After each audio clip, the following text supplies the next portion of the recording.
Buenas tardes a todos. ¿Se escucha? Estamos en la espera del capitán Lira, Poemape Lira.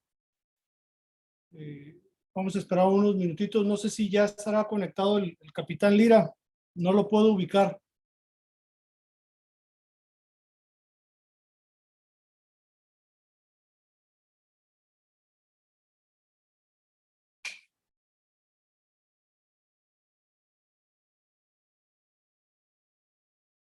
En unos minutitos más damos inicio a la conferencia.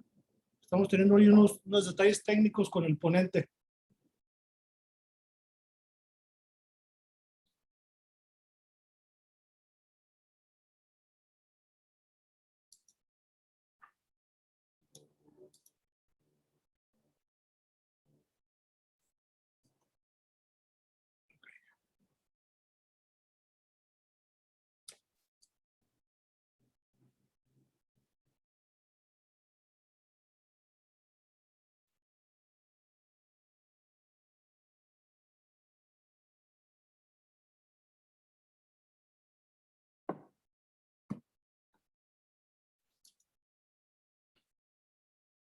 Miguel, por aquí está, creo, en la segunda columna. No sé si ya ubicaste al capitán. Buenas tardes. No, si me pudiera indicar con qué nombre está. En la segunda gráfica es Elfre Johan Poemape Lira. Está en la cuarta fila de la segunda página del cuadriculado. A ver, permítame. Sí. Elfred. ¿Nos escuchas, capitán? Mira, es que está como ingeniero Elfred Johan. Ok, Es correcto. listo.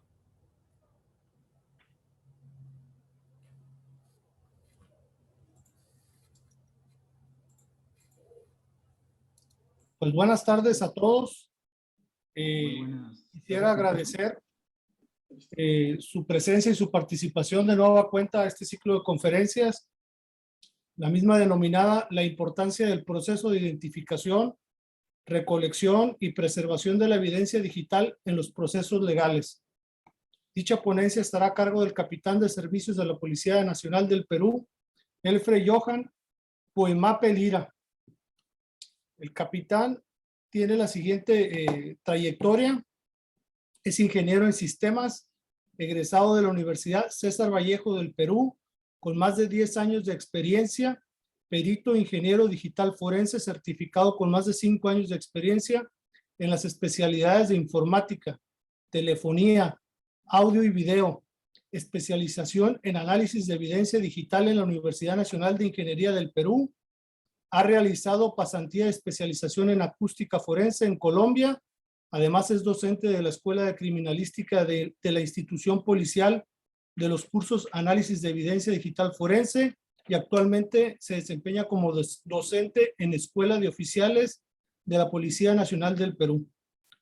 Para nosotros, capitán, es un enorme gusto tenerlo aquí como ponente a nombre del Gobierno del Estado, de la Comisión de Consolidación del Sistema de Justicia Penal en el Estado de Baja California Sur. Nos enorgullece contar con su experiencia y con su apoyo para el presente ciclo de conferencias. Sin más preámbulo y le damos la bienvenida, le damos el micrófono, capitán. Un gusto.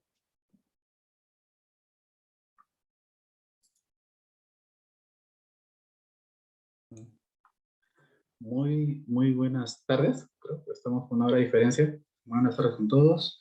Bueno, agradecer la invitación al licenciado Arturo Aguayo Mao, secretario ejecutivo de la Secretaría de Consolidación, Evaluación y Seguimiento del Sistema de Justicia Penal en el Estado de Baja California Sur, México. Y también a la señorita Edgar Camacho Peña, coordinadora de capacitaciones, por la invitación. Ni más preámbulo, agradecer. Primero agradecer la oportunidad y esperar que todos se encuentren bien, ¿no? Con este tema de la pandemia. Quería preguntarles, ¿ya tengo autorización para compartir pantalla? Todavía, si me lo podrían habilitar, tengo una Ya quedó. diapositiva. ¿Sí? Adelante. Ya, muy amable. ¿Se me escucha bien? ¿Sí? Perfecto, capitán. Tanto gusto. Bueno, hablarles a ustedes de la importancia del proceso de identificación, recolección, preservación de la evidencia digital en el proceso legal es muy importante hoy en día, ¿no? Hablando, bueno, estoy hablando con colegas de otros países, sabemos que como efectivos policiales tenemos la gran responsabilidad, ¿no? También los operadores de justicia de conocer estos temas, a razón de que hoy en día todo, absolutamente todo, es procesado mediante data, ¿no? Trabajamos con sistemas cloud computing, o sea, trabajamos con servicios de nube, de las cuales los procesamos desde nuestros ordenadores, lo procesamos desde nuestros celulares, tablets, ¿no? Entonces, tenemos que tener conciencia sobre ello. Hoy en día, todo es mensajería, evidencias que están contenidas en WhatsApp, en Instagram, que está, bueno, está migrando a raíz de ciertas vulnerabilidades detectadas en WhatsApp, ¿no? También en nuestros diferentes estándares de vida, ¿no? Porque hoy en día, por ejemplo, ¿qué vemos? ¿No? Vemos, nuestros hijos están ya prácticamente acondicionados en una enseñanza virtual, ¿no? Pero así como este tipo de enseñanza es muy oportuna, se adapta a la realidad de pandemia, también existen nuevas, bueno, no tan nuevas, pero sí existen bastantes riesgos, ¿no? Un ejemplo, por ejemplo, es el grooming, ¿no? Donde a veces buscan N medios para poder contactar a nuestros menores hijos, ¿no? Adolescentes principalmente, ¿no? Que están iniciándose en las redes sociales. También podemos contemplar que la mayoría de los usuarios, por ejemplo, en temas de uso de su terminal móvil, ¿para qué lo usan? ¿No? Lo usan para temas de correo electrónico, la mayoría para temas de redes sociales, ¿no? Otros lo podrán usar para sistemas de GPS, para ubicaciones. Ya poco algunos lo usan para juegos, ¿no? Actualmente más es para el tema de entretenimiento, la evolución también del tema del marketing, de compras de shopping, ¿no? Con ese tema de los pedidos, que puedan usar su sistema, ¿no? Tema de banca también, ¿no? Bueno, y lo que son, bueno, algunos que les gusta el tema de fotografía, ¿no? Dependiendo del terminal móvil que tengan. Pero ¿qué ha pasado con el tema de la evolución de las TICs, ¿no? De la tecnología de la información y comunicaciones hoy en día? Que también ha contribuido a que crezca la delincuencia, ¿no? Bueno, no tanto en niveles como creen, pero sí ha evolucionado, ¿no? De tal manera de que, por ejemplo, los delitos que son comunes, como el robo, como el tema de extorsión, como el tema de acoso, ¿no? O simplemente trata de personas, todas tienen que ver con algún tipo de dispositivo, ¿no?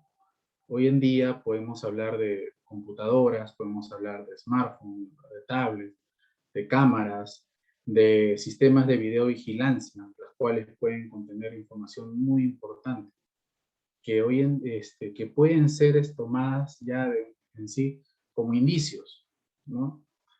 Creo que todo en Latinoamérica sufrimos con ciertas actividades ilícitas como el robo de vehículos, el tema de extorsiones vía telefónica o estafas vía telefónicas, phishings, ¿no? Donde muchas veces la impotencia de los ciudadanos al no saber qué hacer, ¿no?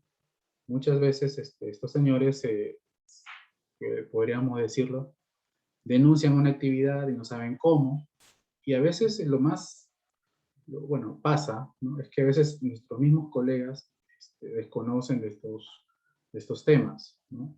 Por lo mismo de que ya no está la delincuencia de forma tradicional, sino que ya ha ido evolucionando, ¿no? Bueno, quisiera definirles un poco lo que es la evidencia digital. Pues es la prueba electrónica, cualquier valor probatorio de la información almacenada de forma digital mediante un dispositivo, ¿no? Y que pueda ser utilizada en un juicio, ¿no? otras definiciones, podemos decir también que son registros informáticos almacenados en un dispositivo informático o dispositivo de almacenamiento digital, que también se te puede transmitir a través de la red, o que pueda tener valor probatorio en una investigación para los operadores de justicia. Técnicamente también la evidencia puede ser física, puede ser tangible, puede ser no tangible, ¿no? Si es tangible, bueno, tenemos los discos magnéticos, tenemos diferentes tipos de evidencia, ¿no? Como correos electrónicos que podría ser intangible, ¿no? La importancia reside en que es importante demostrar a la autoridad jurisdiccional la prueba fehaciente que convierte en responsable al sospechoso, ¿no? Por eso es fundamental la correcta selección de la prueba relevante por parte del experto, en este caso el perito, ¿no? Para no ser sobreabundante y superfluo. O sea, en otras palabras, nosotros como especialistas, ¿no? Como peritos, como personal especializado, tenemos que entender que no toda la evidencia que pueda contener un medio de almacenamiento digital puede ser factible. La verdad es que la información que muchas veces los operadores de justicia, fiscales, buscan para los medios probatorios, a veces son simplemente dos imágenes de 32 gigas, 64 gigas de información que uno pudo haber recuperado. Solamente requiere tres fotos, tres imágenes, tres conversaciones de WhatsApp que se pueden haber recuperado, detalles así. Entonces, es muy importante eso. Ahora, ¿qué también es importante en el tema de la evidencia digital? El respetar el debido proceso. ¿Por qué? Porque si no se respeta el debido proceso, conllevamos a que nuestra investigación, la investigación del fiscal o del perito o del pesquisa que esté llevando la investigación, pueda contrallevar a ciertos vacíos, vulnerabilidades que los abogados defensores podrían tomar como, como ventaja. En otras palabras, si yo hago una recolección de una evidencia, tengo que mantener la integridad y la confidencialidad de dicha evidencia y el análisis, comprender lo que debe mantener un punto clave desde el inicio hasta el fin, sin que ésta sea modificada, simplemente analizada. Ahora, ¿qué reglas tiene que tener la evidencia digital? Tiene que ser admisible. O sea, la evidencia debe poder ser utilizada en la corte. Si esta es aprobada y mantiene el debido proceso, no habrá ningún tipo de problema. También hay que establecer la autenticidad. Que la evidencia debe ser real, ¿no? Relacionarse con los incidentes, ¿no? Con los hechos que pueden haber llevado a la investigación o la solicitud, en este caso, del representante de operador de justicia, para poder determinar un hecho, ¿no? Un ejemplo de esto sería en un videograma o video, tenemos un vehículo, ¿no? Que ha sido captado por un sistema de vigilancia y sale, por ejemplo, el vehículo a cierta velocidad, pero aparentemente no se ven las placas de rodaje, características del vehículo, ¿no? Con un análisis forense puntual podríamos establecer el tratamiento adecuado para poder establecer las características de la placa de rodaje, ¿no? Por ejemplo, ¿no?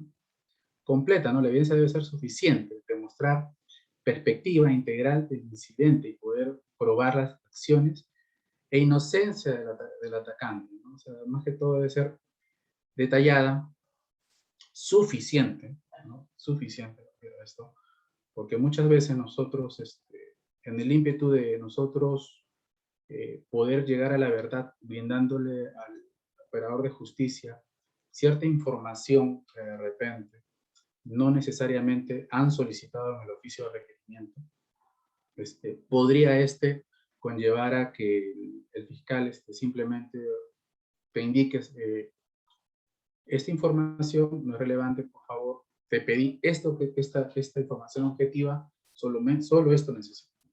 Y con esto para mí es suficiente para poder probar, ¿no? O en el peor de los casos, como expertos, agarrar y coordinar con el fiscal si dicha información es o no relevante, ¿no?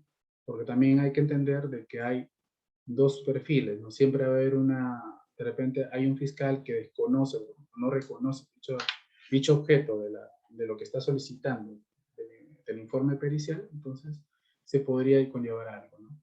Pero por buenas prácticas se recomienda solamente realizar el objeto puntual de la solicitud del representante del Ministerio Público, ¿no?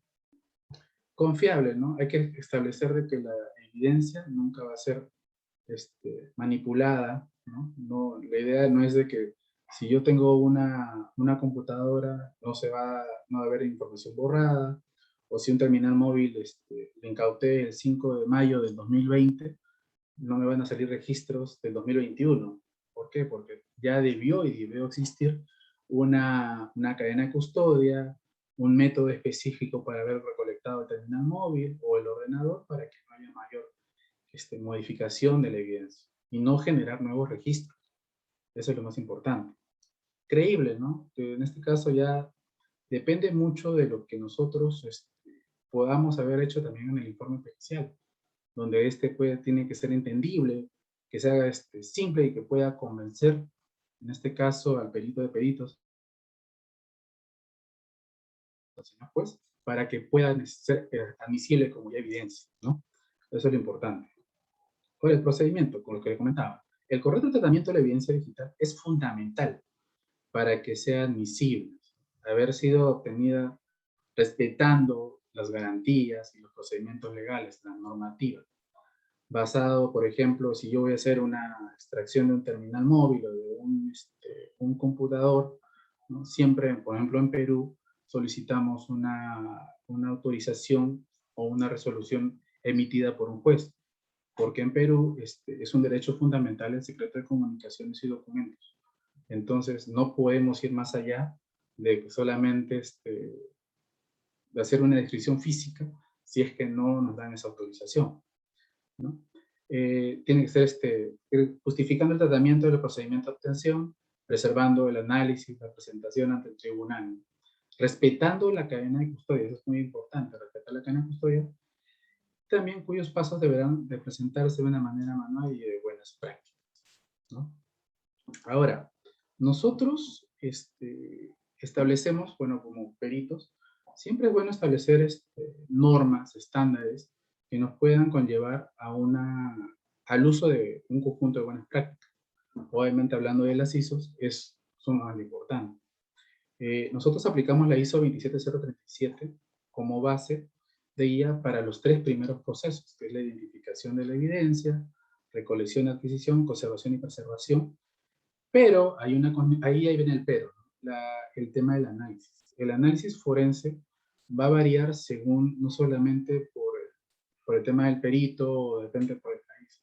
Va a depender de cómo en este caso, el objeto de la dirección donde esté haciendo el análisis, ¿no? Por ejemplo, el trabajo en la dirección de criminalística, el departamento de laboratorio digital, netamente hace análisis forenses.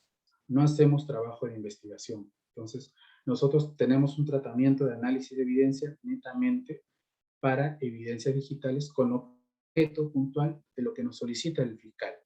Por ejemplo, el fiscal me solicita recuperar información de un ordenador con fecha 3 de abril al 3 de junio, hago exactamente eso, puntualmente. Si el fiscal me solicita, necesito recuperar información de terminal móvil, el cual ha sido siniestrado, o sea, se ha roto por el tema de un impacto de bala, o cosas así, se recupera la información tal cual dice, ¿no? Cabe señalar que también la Policía Nacional de Perú también cuenta con unidades especializadas de investigación de alta tecnología, donde ya mezclan por ejemplo, el tema de investigación, operativos, triangulación, análisis de geolocalización, de repente combatir unidades contra el trata de personas, ¿no? Pero nosotros como peritos netamente nos orientamos al análisis forense digital, ¿no? De hechos que ya han pasado. No somos preventivos ni somos operativos, somos netamente forenses, solamente aclarando esto. Ahora, ¿qué es el análisis digital forense? Es multidisciplinario. Estudia, analiza y extrae información de medios digitales mediante técnicas científicas y criterios de repetitividad. O sea, en otras palabras, estandarizado en nuestras buenas prácticas, ¿no? Nosotros, por ejemplo, para análisis de evidencias digitales, tenemos no solamente peritos ingenieros informáticos, tenemos peritos ingenieros electrónicos, peritos especializados en telemática, con lo cual nosotros podemos tener mayor envergadura en el tema de análisis digital, ¿no? Por ejemplo, ¿no? Nosotros nos especializamos en informática forense para extracción de ordenadores, servidores, medios de almacenamiento, ¿no? Pero también tenemos expertos para el tema de análisis de telefonía forense, con la cual también nosotros podemos conllevar de repente a un análisis mayor, ¿no? Digamos, inducción de corriente, si es que el dispositivo no enciende o no pueda desarrollar su función netamente, porque de repente el dispositivo ha pasado, ¿no? De que la muestra viene en el año 2017 y el terminal móvil ha estado ahí almacenado en evidencias hasta cuando ha llegado con nosotros. Obviamente no tenía carga, la batería no funcionaba, o simplemente se pudo haber hasta dejado de estar operativo. Ahora, el análisis de evidencia digital, como comentaba, es un conjunto de técnicas de recopilación y exhaustivo peritaje de datos, ¿no? Lo cual, sin modificación alguna, podría ser utilizada para responder a algún tipo de incidente en el marco legal, ¿no? Por ejemplo, el hecho de que tú puedas captar registro de llamadas, el hecho de que puedas captar correos electrónicos puntuales, de dónde fue remitido el correo electrónico, qué IP usó, cuál es la trazabilidad de dichos mensajes, eso se puede haber sido un tema de estafa, si ha sido algún tipo de, si por ejemplo, ha pasado, por ejemplo, el caso de pedofilia, en que un ordenador supuestamente tiene información de ese tipo, ¿no? Y se busca no solamente el análisis de la evidencia que está, por decirlo así, en la primera capa, sino que buscamos ya la información que haya podido ser borrada o haya sido simplemente eliminada de forma tradicional, pensando de que esto no se puede recuperar. Ahora, ¿qué es un medio digital? Nosotros como expertos, ¿no? Como efectivos policiales que somos, tenemos que tener en cuenta que los medios de almacenamiento digital están casi en nuestro alrededor por forma implícita, ¿no? Nuestros terminales móviles tienen, por ejemplo, el acceso de telefonía, tenemos el tema de los videos, tenemos el tema de las imágenes, audios, documentos, ¿no? Esto puede estar almacenado en nuestras tablets, pueden estar almacenados en nuestro ordenador, ¿no? Diferentes tipos de medios, ¿no? Pero para hablar un poco más técnico, nosotros trabajamos, por ejemplo, los videos, trabajamos con un tema de videogramas establecidos para, por ejemplo, analizar evidencias, por ejemplo, tratamiento de imágenes, autenticidad de pruebas, ¿no? Puede ser también que haya emitido un video, por ejemplo, en un terminal o una cámara digital, en la cual había sido, el primogénito, por ejemplo, duraba 5 minutos, y posterior a mostrarse como prueba en una fiscalía, estos dicen de que no, que este video tenía 3 minutos, ¿no? Y se hace un estudio del videograma, tanto un estudio de metadatos, como el estudio de la secuencia lógica, acústica y todo lo que corresponda, ¿no? En lo que es sistemas de imágenes también. En nuestro día a día hay una diferencia muy, muy puntual entre una imagen y un fotograma. Sabemos que una imagen puntual se establece, por ejemplo, cuando una persona establece una toma fotográfica, sea con una cámara, sea con un celular, o también de repente está con un smartwatch, ¿no? Pero un fotograma es un instante, o podríamos decir una captura de un instante de un video o de un videograma, ¿no? Que muchas veces son presentados como pruebas cuando pasan algún tipo de hecho, ¿no? Para análisis antropomórfico, para análisis de identificación de placa de rodaje, para establecer autenticidad de la imagen, entre otras cosas, ¿no? Los audios, bueno, el tema de audios es mucho más sensible, ¿no? Muchas veces en este tipo de evidencia son registrados de terminales móviles, de casi todos los dispositivos que he mencionado, Pero la consecuencia de este tipo de muestras es tres motivos, ¿no? Primero, establecer si dichos audios son auténticos, ¿no? Si no han presentado adulteración, si no han presentado enmendaduras, o simplemente si están editados. ¿Por qué sentido? Porque muchas veces ingresan audios en los cuales aparentemente una persona diría, me voy a casar, y cuando sale la edición sale me casar, y simplemente no van cortando o editando el mensaje. Otros tipos de exámenes con los archivos multimedia, en el caso de audio, es la homologación de voces. La homologación de voces consiste principalmente en que hay una muestra dubitada y una muestra indubitada. La muestra dubitada establece principalmente de que es un audio que aparentemente un imputado ha dicho, ha comentado, habla. Y la muestra indubitada es la toma de muestra de voz de esta persona, cumpliendo con ciertos estándares. Y posterior a ello, la comparación de la misma para establecer si las dos muestras acústicas de archivos multimedia de audio corresponden o no a la misma persona, ¿no? Y así consecutivamente diferentes pruebas. Nos estamos dando cuenta que los medios de almacenamiento digital contienen información muy importante, las cuales pueden ser posterior a su obtención, pasar por diferentes tipos de exámenes, que puedan conllevar a brindar ciertos indicios que puedan ser ya conllevados a prueba, ¿no? Ante un tribunal.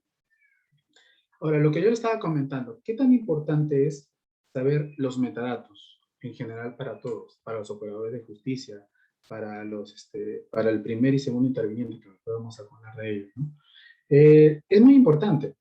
¿Por qué? Porque los metadatos, a diferencia de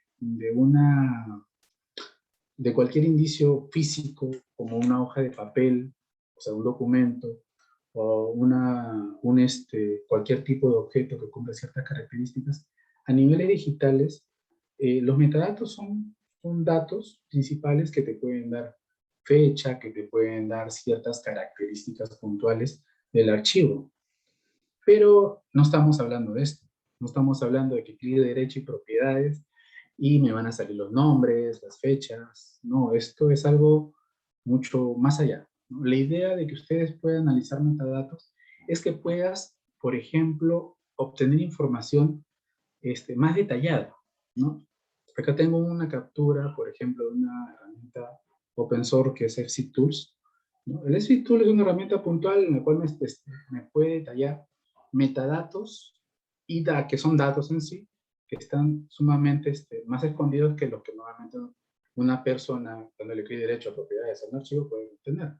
Por ejemplo, miren, este metadato que estamos viendo habla de una imagen JPG, la cual ha sido de JPG, ¿no? En una resolución puntual de 200x300, pero acá es lo que yo quiero que vean. Se dan cuenta que están hablando aquí de un dispositivo Motorola, pero también están hablando de que está hecho por un dispositivo Nikon. O sea, si es una cámara, puede ser una cámara profesional, como yo no sé mucho de modelos actualmente de Nikon, pero estamos hablando que tenemos el modelo de la cámara que fue emitido, registrado, de hecho, al instante de esta imagen, ¿no? ¿Qué más tenemos? Tenemos detalles como el día que fue realizado, ¿no? Esto significa ya con la lectura de esta metadata que esta imagen es primogénita. Quiere decir que viene de la misma cámara, ¿no? Pero, por ejemplo, ¿no? Perdón, disculpen, pero puede pasar, ¿no? Ya con las nuevas tendencias tecnológicas que tenemos, porque la mayoría ya estamos trabajando en nuestros terminales móviles con Android 9, creo que es lo mínimo que usan, están en 10, ¿no? Con el cual, o con el iPhone, los últimos iPhone, es que ahora las imágenes no solamente vienen con quién lo hizo, qué fecha fue, cualquier archivo de metadatos, ya establece pues, la geolocalización de dónde fue emitida esa imagen, esa foto. He tenido casos, por ejemplo, en que haciendo una extracción de un terminal móvil, no decía nada el WhatsApp, no decía nada los chats de mensajería, los SMS, no decía nada los audios, no había absolutamente nada. Y se le estaba acusando de estafa por dinero y todo el tema, que habían agarrado su tarjeta, habían vaciado los cajeros. Entonces no se encontró nada, absolutamente nada. O sea, no había nada que pueda conllevar a llevar una acusación hacia esa persona. Cuando empezamos a analizar con el fiscal, en este caso, las imágenes. Entonces, cuando llegamos, inconscientemente, esta persona le tomó fotografía al voucher que había realizado una transacción y le tomó foto, simplemente. Cuando se hace el análisis de metadatos de esta imagen, nos damos con la sorpresa de que estaba justo orientado a la ubicación geográfica que la persona había realizado la denuncia en el mismo tiempo, en el mismo horario, y con el monto y del mismo banco, y empezó ahí la investigación. Claro que esto ya se llevó más allá, el fiscal llevó más allá con el tema de la inversión con el banco, la colaboración del banco, llegaron a que sí, esta persona efectivamente había realizado dichos activos pidiendo las cámaras y todo. Pero todo partió de una imagen. ¿Y de qué? Del análisis de metadatos de dicha imagen. Por eso es importante establecer que nosotros como peritos, como personal especializado, como personal policial, que estamos en la obligación de saber esta información, es que la metadata es sumamente importante para el desarrollo de cualquier análisis forense. Y más aún cuando hay un objeto puntual, en este caso del representante del Ministerio Público. Todas estas características de la evidencia digital, bueno, la evidencia digital es volátil, no es permanente, no toda la información que se va realizando se mantiene. Si se apaga un ordenador y se enciende, se pierde toda la información de algunos procesos que se están realizando, ¿no? Llame ese proceso de repente, por ejemplo, si se está realizando un proceso de ruteo de un teléfono a un ordenador, puede que al apagar y prender, ya no se pueda comprobar fragancia de la actividad en ese momento. ¿Quedan los logs? Sí quedan los logs, pero hubiera sido preferible tomar la evidencia cuando ha estado en pleno proceso de adulteración de los terminales móviles, por ejemplo. ¿Es duplicable? Sí, duplicable, ¿no? Siempre y cuando sea de original, de la original saque de copia, ¿no? Porque también puede pasar de que cuando, en muchos casos, una persona que desconoce estos temas, le extrae un sistema, una cámara, unos videos de un sistema de vigilancia, por ejemplo, y agarra y lo pone en un disco y lo voy a quemar y usa programas tradicionales como Agnero o Ultrasor. Cuando lo queman, la imagen, ¿no? O el video que supuestamente es el medio probatorio, ya adulteraste la metadata. Entonces la metadata se pierde. Entonces el video que ellos quieren establecer como prueba solamente serviría de repente para un tema de tratamiento de imágenes, pero no se podría tomar como auténtico. Entonces muchas veces eso hace de que la integridad de la evidencia digital pueda ser afectada directamente. Por eso es importante de que cuando una persona quiera brindar imágenes o videos de un hecho que pueda ser comprobado o imputado a una persona, sea el efectivo policial, ¿no? Y más que todo el efectivo policial, porque son ellos los primeros familias que solicitan apoyo, ¿no? Brinde la orientación establecida, ya tienes que explicar esto, detalles puntuales donde ellos se puedan guiar, ¿no? Y eso es importante establecer procedimientos. Ahí vamos. ¿Es alterable y modificable? Sí. Las evidencias digitales son alterables y son susceptibles a modificaciones. ¿Sí? Por eso es importante que cuando se hace un análisis o se recupera la información, se mantengan con herramientas forenses. Porque la idea de que las herramientas forenses brindan es de que no van a adulterar la evidencia digital, sino que se va a mantener la integridad. O sea, siempre en análisis forense, en temas de recolección, en temas de los procesos de obtención de información, la palabra clave es integridad. tiene que ser íntegra la evidencia, sino simplemente no es aceptada, ¿no? Y muchas veces se caen los procesos por eso. Eliminable también, es susceptible de ser eliminable. Ya más adelante voy a hablar del tema. Obviamente la gran mayoría de los usuarios tradicionales le dan suprimir o simplemente borran de la papelera. Hay otros métodos que también permiten el borrado de información completamente, ¿no? Uno de los métodos, por ejemplo, es el wipear o el formateo a bajo nivel. Muchas veces cuando se formatea a bajo nivel, ya no se puede recuperar información. Es uno de los datos que de repente nosotros ahora, bueno, estamos sufriendo los peritos porque antes los usuarios no conocían esos términos, no conocían esos parámetros, o incluso los delincuentes no sabían eso. Ahora ya incluso ellos se están actualizando y están tomando ciertas medidas para poder evitar que nosotros podamos obtener información, ¿no? Los medios de almacenamiento digital clásicos, ¿no?, que nosotros podemos ir viendo, ¿no?, es, por ejemplo, los discos compactos, ¿no?, con los cuales, por ejemplo, puedan almacenar información. Ya la mayoría ya no trabajamos con CD, incluso ya no trabajamos con DVD. La mayoría trabaja con Blu-ray.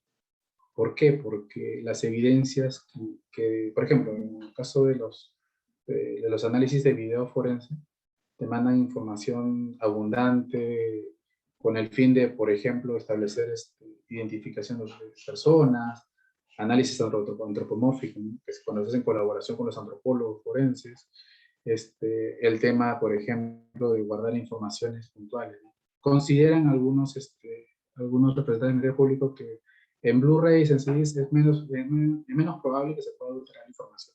Entonces, han tomado esa práctica de enviarlo de esa manera, algunos. También tenemos discos duros, ¿no? Ahora, discos duros ahorita estamos también en el cambio, ¿no? La gran mayoría, hace 6 años estaban trabajando con los discos SATA, que eran conocidos porque son discos mecánicos, ¿no?, como se ve en la parte inferior, en el cual se almacenaba información y se trabajaba bajo sectores de los discos metálicos, etc. Pero hoy en día ya no se trabaja con discos SATA, la gran mayoría ha migrado ya a discos sólidos, ¿no? Están los discos sólidos clásicos, los discos sólidos SATA, los M2, sí, consecutivamente por el tema del procesamiento de información, que es mucho más rápido, todo el tema, ¿no? Esto también lleva a que los peritos empiecen a no solamente a adaptarse a ese cambio, sino que también adquirir nuevos métodos para poder adquirir información de ese tipo de discos. Los M2 son totalmente distintos a los clásicos, entonces hay que buscar nuevos adaptadores o nuevos métodos para poder hacer la lectura de dichos discos duros, pero protegiendo la información, o sea, teniendo dispositivos contra escritura. Eso es lo más importante. También tenemos memorias SDs, micro SDs. Las memorias micro SDs que son clave en cualquier investigación cuando se trata de terminales móviles, también en temas de cámaras, filmadoras, cámaras también, pero hoy en día son clave más que todo en el tema de los terminales móviles. Muchas veces las bases de datos contenidas en WhatsApp se almacenan en las memorias micro SDs o también pueden almacenarse de forma distribuida. Incluso las llaves de WhatsApp varían. Entonces, es un tema ahí más que todo de proceso de análisis, ¿no? Las memorias USBs, ¿no?, que son tradicionales también, hoy en día es importante, ¿no?, reconocerlas, porque muchas veces estas memorias USBs, que para muchos son memorias USBs, no necesariamente se desarrollan para almacenar información, sino que hay que comprender que ya hay dispositivos que trabajan sobre la llave física, que son dongle. Y el dongle es muy parecido a los USBs. Ha habido casos en que, por ejemplo, cuando mandan evidencias digitales, no mandan la memoria micro SD, sino mandan el adaptador de lectura de micro SD. Y te exigen recuperar información de dicha memoria. Entonces, eso conlleva de que, que se genere un acta estableciendo un parte, estableciendo de que esto no es una memoria, sino es un adaptador, haciendo de una otra manera dilatar y haciendo que esto no lleve una viabilidad con el tema de los tiempos. En otras palabras, el fiscal ha gastado todo su tiempo en poder remitir esta información para que se dé cuenta de que esto no conlleva a ningún camino. Es importante de que se reconozca bien los dispositivos de almacenamiento digital o las evidencias, ¿no? Eso es lo que le comentaba, ¿no? Muchas veces, por desconocimiento, consideran todos que es memoria de la izquierda, ese adaptador micro SD, y no es así. La verdad es que por desconocimiento a veces puede uno cometer errores, y eso es importante. Es capacitarse y ver siempre cómo va evolucionando este tipo de dispositivos de almacenamiento digital, ¿no? La fuente de la evidencia digital, bueno, tenemos sistemas computacionales abiertos, sistemas de comunicación, sistemas convergentes computacionales, ¿no? Los sistemas computacionales abiertos, estamos hablando más que todo de las computadoras personales, ¿no? Que usan sus periféricos, ¿no? Y los portátiles, los servidores, ¿no? Los sistemas de comunicación, más que todos los equipos de red, de comunicación, los switches, los equipos inalámbricos, los APs, ¿no? Que muchas veces también contienen información. Sistemas convergentes computacionales, ya estamos hablando más que todo ya de la tecnología que usamos hoy en día, ¿no? Los smartphones, ¿no? Y tecnologías compatibles, ¿no? Los PDA, bueno, ya no se usa tanto, pero también. ¿Dónde encontramos las evidencias? Lo que les comentaba, ¿no? En todo este tipo de dispositivos. Hoy en día, los terminales móviles conllevan a que tengan diferente información, no solamente de registro de llamadas clásicos, sino con redes sociales. El famoso Facebook, el Twitter, el Instagram, ¿no? YouTube, entre tantas cosas, ¿no? Hoy en día, los que usamos, por ejemplo, Android, tenemos cuentas sincronizadas con el Cloud Computing de Android, de Google, ¿no? Donde establecemos información, donde tenemos información en el Drive, tenemos información en diferentes partes de los servicios que viene Google. O sea, y es muy importante. Facebook también, ¿no? Bueno, hablar de Facebook es hablar lo mismo que difamación, hablar de ciertas actividades que de una u otra manera conllevan a cierto tipo de delitos, ¿no? Pero, tipo de evidencia digital volátiles, ¿no? Evidencia a niveles, evidencia a nivel de sistemas operativos que determinan momentos del día o realizó acoplamiento de discos duros, extraíbles, en donde se almacena información. Ese tipo de actividades estaban prohibidas dentro de la organización por parte se bloqueaban en algunos casos. A ver, hay análisis de evidencia digital en base de datos también, ¿no? Ese es otro tipo de procedimiento, ¿no? Muchas veces los sistemas, normalmente los peritos bueno, en nuestro caso como peritos de análisis de evidencia digital, nosotros más nos orientamos a análisis de base de datos porque es lo que, bueno, ya vienen trabajando años, ¿no? No nos hemos dedicado a hacer análisis de código netamente o intercepciones de estos, ¿no? Más en la base de datos porque en la base de datos conlleva toda la información puntual que pueda tener, ¿no? Un ejemplo, ¿no? Una farmacia de X empresa donde establecen de que el usuario A y el usuario B han estado haciendo compras, pero no están haciendo devoluciones, y nunca existieron, el dinero nunca se devolvió, todo. Entonces, haciendo el análisis forense en la base de datos, podríamos tener información puntual, haciendo trazabilidad, según también cómo esté diseñada la base de datos, ¿no? En cámaras de videovigilancia podemos también extraer información puntual. Esto más va de tema colaborativo, no solamente con personal civil que tiene sus hogares, también con municipios, entidades, sistemas bancarios, educativos. ¿Qué delitos o incidentes se puede convertir con la evidencia digital? Bueno, abuso y explotación de niños, trata de personas, adolescentes, ¿no? Violencia doméstica, corrupción, ¿no? Porque te podemos, mediante videogramas, el tema de los registros de llamadas, el tema de los tantos evidencias que se puedan tomar, ¿no? El tema acústico también. Fraude en línea, económico, amenazas por correos electrónicos, estafas, también podemos pelear también contra la falsificación, con temas de derechos de autor, violaciones contra el derecho de propiedad industrial también, apoyar con investigación de occisos, ¿no? ¿Qué motivos, no? También narcotráfico, piratería de software, dependiendo, ¿no? Porque también acá en Perú también hay un alto índice de piratería, ¿no? fraude en telecomunicaciones, terrorismo. En nuestro caso también hemos sufrido problemas en un periodo de nuestra vida republicana, y entre otros, ¿no? Bueno, quería plantearles una metodología con la que estamos laborando actualmente, ¿no? Que cuenta con 5 pasos. Esta metodología ha tomado las buenas prácticas de tanto de la ISO, tanto de la UNE 197010, hay diferentes, ¿no? Tomando en consideración la normativa de nuestro país, que en este caso es Perú, ¿no? Nosotros planteamos el aseguramiento de escena del crimen, identificación, adquisición y preservación de la evidencia, análisis y documentación. Bueno, primero nosotros establecimos de que como toda metodología se tiene que establecer roles, ¿no? Y hay 2 roles importantes. El primer rol, bueno, según la ISO 27027 establece de que puede ser el primer interviniente, y el segundo rol sería el personal especializado, en este caso los peritos.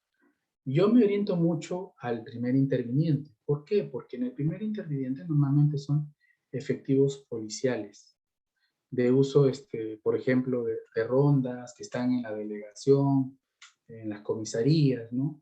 ¿Por qué? Porque normalmente cuando llaman a la delegación, llaman a la comisaría, establecen delito y son los primeros en llegar. Casi siempre son los primeros en llegar. Muy pocas veces el primer interviniente es acompañado de un perito, siempre y cuando no haya sido programado como un operativo o como una diligencia fiscal ordenada, mandatada por un juez. O sea, normalmente el primer interviniente son efectivos policiales que trabajan en las delegaciones, en nuestro caso comisarías, ¿no? Y también están los peritos especializados, ¿no?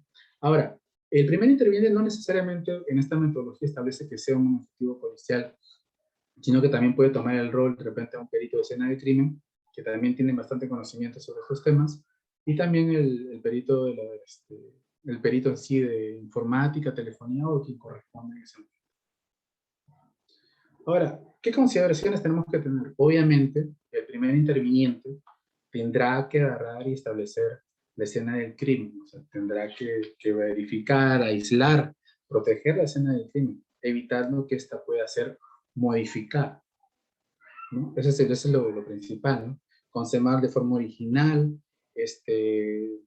donde han ocurrido los hechos, con la finalidad de evitar cualquier alteración, manipulación, contaminación o destrucción o pérdida o sustracción de un dispositivo de almacenamiento digital, ¿no? Es importante eso, porque dentro de unos hechos puntuales puede existir hasta una tarjeta SIM, ¿no? O nano SIM tan pequeña que puede ser imperceptible, que puede ser sustraída o simplemente por los hechos de los movimientos de que pudo haber ocurrido. Esta puede hacer incluso cuando no llegan los peritos, pues pasa, ¿verdad? A veces las mismas personas por desconocimiento barren, limpian la escena y ya se perdió la información, ¿no? Por eso hay que tener mucho cuidado, ¿no? Ahora, ¿por qué es importante también esto? Porque miren, nosotros digamos que tenemos todos los terminales móviles. Y justo en uno de los terminales móviles que pertenecía, por ejemplo, a un imputado de un crimen muy alto, ¿no? El hombre se solicita que, ya, tengo tu teléfono, tu terminal móvil, por favor facilítame tu patrón de desbloqueo. Obviamente se va a negar. Pero la escena, al mantener la escena de crimen tal cual, por ejemplo, como vemos en la imagen de la derecha, se ve clarísimo el patrón de bloqueo que ha usado el imputado, ¿no? Brindándonos en cierto punto la facilidad de poder establecer qué pasó, qué no pasó y poder incluso acceder, obviamente teniendo en cuenta que tenemos que tener el mandato judicial, ¿no? Listo. En la fase de identificación hay que tener en cuenta que hay 2 fases, que tanto el primer interviniente como el perito tendrán que establecer qué hacer. Está el live forensic y el post-mortem. Son 2 estados. ¿Por qué? El live forensic establece que cuando yo de repente voy a la escena del crimen, ¿no? Encuentro que los ordenadores, los terminales móviles o cualquier dispositivo está encendido. Entonces tomo otra acción para poder realizar el análisis, o sea, la obtención de la información. Lo segundo es el post-mortem, ¿no? Que ya es cuando el dispositivo está apagado, ¿no? Normalmente, incluso los que cumplen mayor característica de este tipo son las memorias USB, los discos duros, los discos compactos, ¿no? Entonces hay que separarse. Una vez que los especialistas, el personal policial establecen cómo está la situación, recién actúan. Ahora, una vez que ya formulan qué van a realizar, se tienen que realizar actas, ¿no? Bueno, en el caso de Perú hacemos actas de intervención, ¿no? Las actas de intervención establecen qué ha pasado, en qué momento, qué día, qué hora. Por ejemplo, a las 8 de la mañana, a las 10 de la mañana se intervino el local tal donde se obtuvo, ¿no? Se va realizando ciertas actividades, ¿no? Entonces, pero antes de, bueno, y van desarrollando, ¿no? Entonces, en esta parte de identificación, uno tiene que establecer ciertas condiciones. En esta, ¿no? Por ejemplo, ¿no? Si son transportables, si se puede o no llevar el dispositivo, ¿no? Los dispositivos serán o no objeto de recojo, ¿no? Porque también puede suceder que la diligencia o el hecho que se está realizando es solamente para operativo de ordenadores. Entonces, los terminales móviles de memorias no se van a llevar, solamente las computadoras. O puede pasar viceversa, que solamente me llevo los celulares y las computadoras no me interesan. Estoy haciendo una investigación por receptación de equipos robados, por ejemplo. Entonces, dependerá mucho del objeto de la investigación. O sea, no podemos irnos más allá de lo que solicite, ¿no? Entonces hay que tener mucho cuidado. Ahí nos tiene que apoyar más que todo también el representante del Ministerio Público en decirnos para él qué es lo que consideran importante. Nosotros como especialistas le podemos decir, acá hay cierta información, en este dispositivo, en este celular puede tener esta información. Entonces se hace un previo análisis antes de recolección. Para objetivos no transportables se debe comunicar al personal especializado para la adquisición de evidencia digital. Cuando nos referimos a no transportables, hablamos más que todo de evidencia volátil, que ya después vamos a hablar más adelante, ¿no? Por ejemplo, si encuentro el ordenador encendido, ¿no? Hay que capturar esa información, la información que pueda ser perdida o eliminada cuando sea reiniciado o apagado el ordenador. Por eso es importante la parte de siempre y cuando sea requerido el personal especializado, ¿no? En el caso de que, bueno, es importante de que el personal especializado también perennice la escena, ¿no? ¿Cómo perennizamos la escena? Con videos, con imágenes, con fotografías, ¿no? Con el cual nos permita de una u otra manera establecer los hechos. Un comentario, por ejemplo, cuando he tenido la oportunidad de hacer operativos en conjunto, con el simple hecho de determinar si ciertos delincuentes se dedicaban a adulterar teléfonos. Entonces tú cuando haces la primera intervención, puedes ver de todas maneras, ya después que pasan los hechos y todo está claro, ¿no? Si hubo o no flagrancia. Entonces, la única manera de establecer flagrancia en ese momento es capturar en este caso al imputado con las manos en el teclado o en el mouse sentado haciendo dicha actividad. Porque si no lo captas en ese momento, no lo captas, entonces el imputado puede establecer de que él no hizo, él no lo realizó. Porque muchas veces en la computadora no son de ellos, no tienen nombre del usuario, cubren sus huellas, entonces usan seudónimos, entonces es bien complicado establecer ciertas responsabilidades. Para ello también bueno, las direcciones especializadas en investigación también hacen otro tipo de trabajo para poder correlacionar, integrar y hacer una trazabilidad de los hechos de lo que pueda conllevar a dar una solución a la investigación, más que todo eso, ¿no? Y una vez que está identificado, ya procede a embalar la carga de dispositivos individualmente. Ahora, vamos a hablar de la adquisición y preservación, antes del tema. Cuando nosotros, antes de la pandemia, teníamos ciertos protocolos de equipos de protección personal para poder realizar dichos dicha adquisición, pero a raíz ya de la pandemia, salvaguardando nuestra integridad, ¿no? Porque sabemos que el COVID es una enfermedad muy contagiosa, muy transmitible, o sea, y tenemos que salvaguardar, porque desgraciadamente siempre los efectivos policiales nosotros somos los primeros intervinientes casi en todo, casi somos, bueno, en el caso de Perú, la gran mayoría de los efectivos policiales y fuerzas armadas que apoyaron este tema se contagiaron. Entonces, a raíz de eso, nosotros tomamos mayores precauciones, ¿no? Y como pueden ver, usamos equipos de protección de mayor protección, ¿no? Usando guantes, tapabocas, ¿no? Las N95 que usamos nosotros, usamos gafas, overoles, ¿no? O lo que nosotros decimos enterizos, ¿no?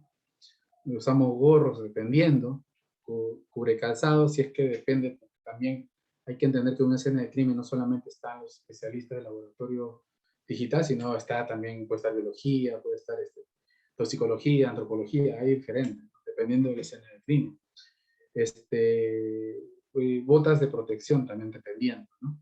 Entonces es lo importante, ¿no? También ciertos alimentos que deberíamos tener como brazaletes estáticos, ¿no? Que pueden conllevar para no afectar algún tipo de evidencia, porque sabemos que la estática puede de una otra manera afectar a diferentes tipos de dispositivos, circuitos, dispositivos que de una otra manera puedan o no desarrollar un objetivo. Ejemplo, se detectó un sistema de GPS en un vehículo. Estos sistemas de GPS lo que hacen caseros, ¿no?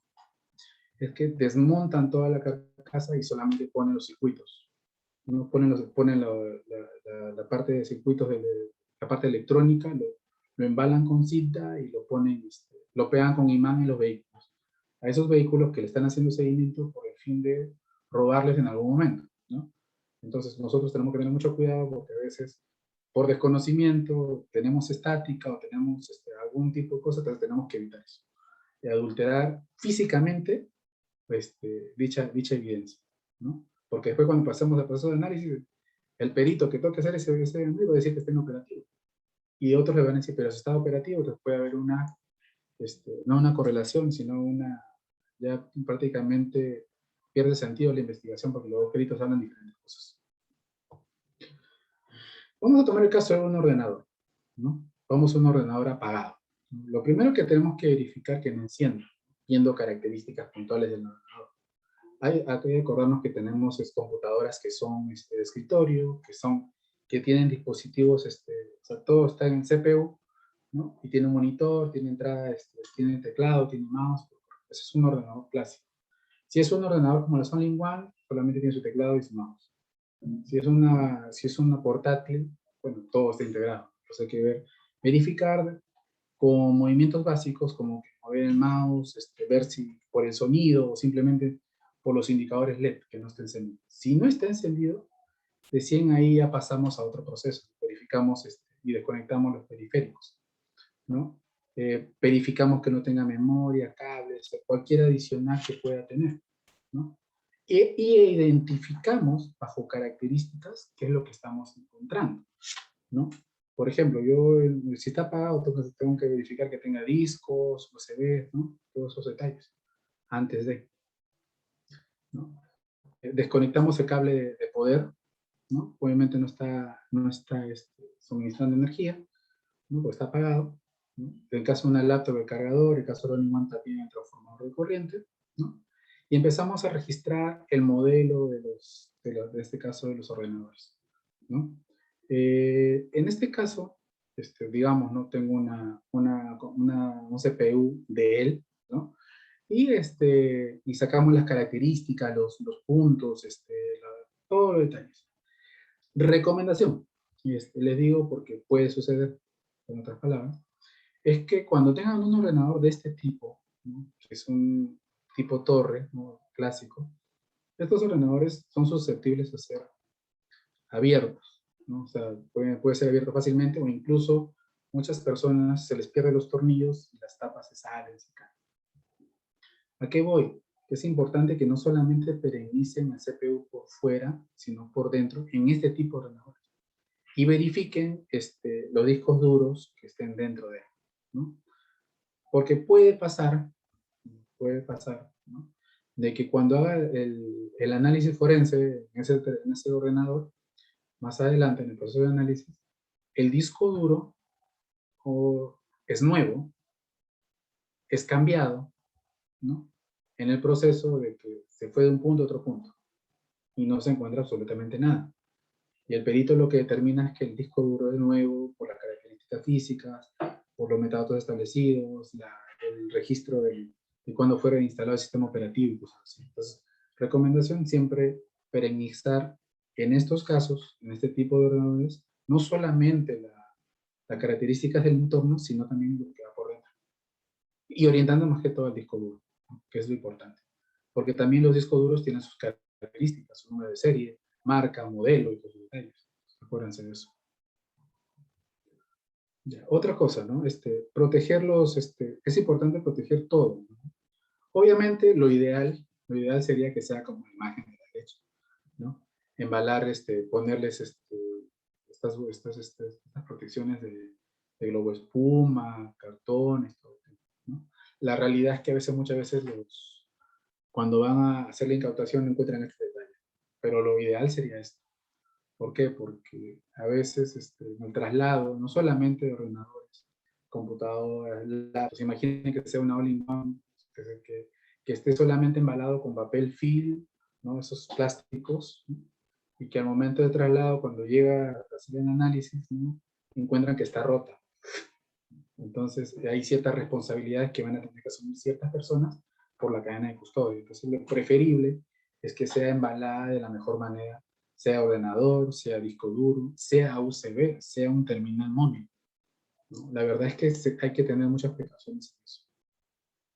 Ha pasado, te digo por experiencia, en que cuando me traen en un sobre Manila, ¿no?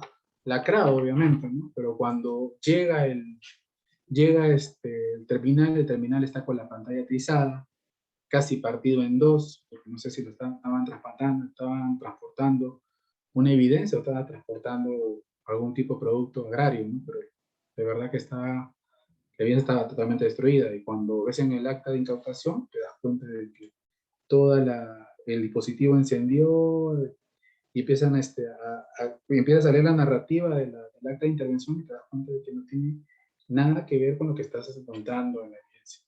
Por eso es recomendable, ¿no? Que el primer interviniente o el personal especializado lacre correctamente, ¿no? Nosotros le decimos lacrar al proceso de salvaguardar físicamente la evidencia, en este caso de dispositivo de almacenamiento digital, y lacrarlo sobre ahí, ¿no? Una vez ya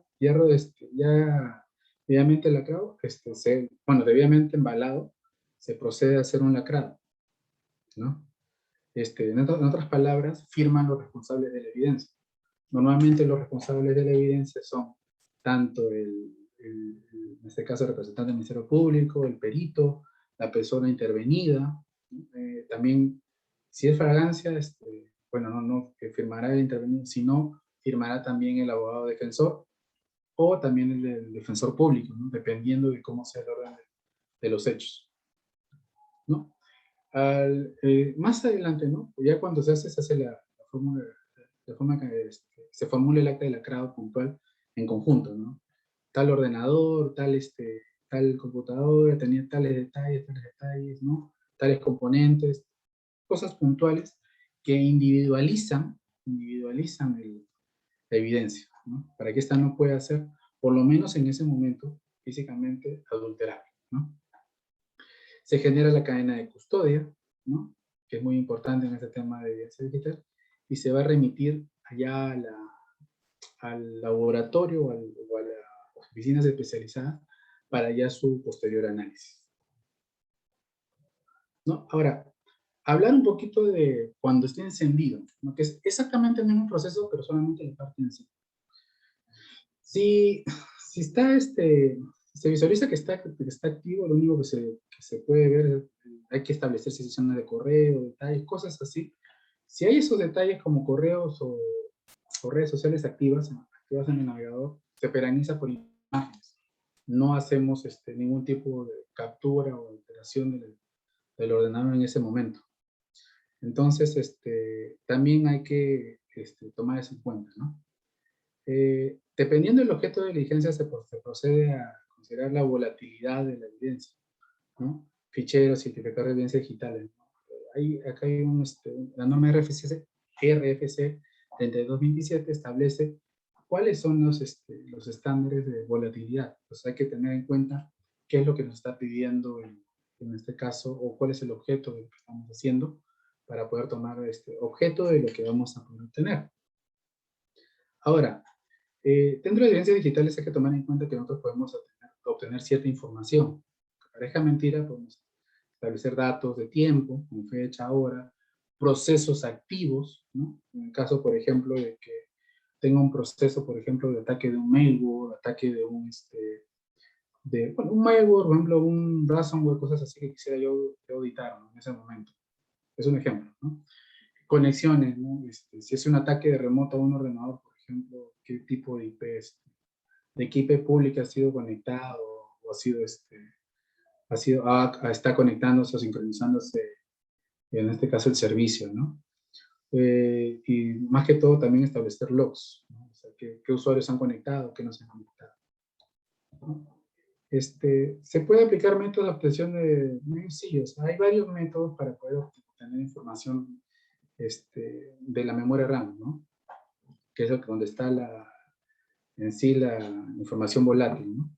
Una de las herramientas que se pueden aplicar es el FTK-Maya, el cual contiene los parámetros para poder volcar volcar en este caso, toda la información de la RAM que en ese momento se está realizando, ¿no?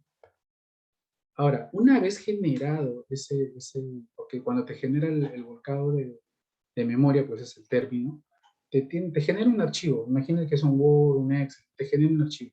Claro que ese archivo pesa más de 2, 3, 4 gigas, dependiendo de lo que se haya capturado, o 100 megas, ¿no?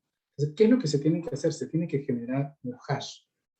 ¿Qué es hash? ¿Qué es una función hash? ¿Para qué nos sirve? Para mantener una cadena de custodia lógica. Por ejemplo, como ven acá, ¿no? ¿El hash qué hace? Yo tengo, por ejemplo, un documento que se llama Zorro, ¿no? Que es un Word. ¿Qué hace la función hash? Agarra ese valor, aplica un algoritmo puntual y te da un valor único en ese momento. Este valor único establece en el tiempo que esta evidencia ha salido con este código. Es como una especie ya de DNI de esta evidencia digital que yo he realizado, ¿no? ¿Esto qué ayuda? Que, por ejemplo, cuando yo, perito oficial, hago el análisis de la evidencia volátil de lo que se ha obtenido tal día, tal fecha, de repente un perito de parte, ¿no? Quiere hacer el análisis del mismo archivo, entonces él aplicará su código hash, yo tendré mi código hash, y al momento de que nosotros vayamos a ratificar nuestros peritajes ante el juez, se supone que el hash del perito oficial tiene que ser exactamente igual que el hash del perito de parte.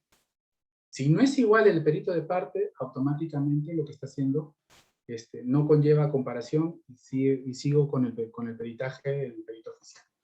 Hay que tener en cuenta eso.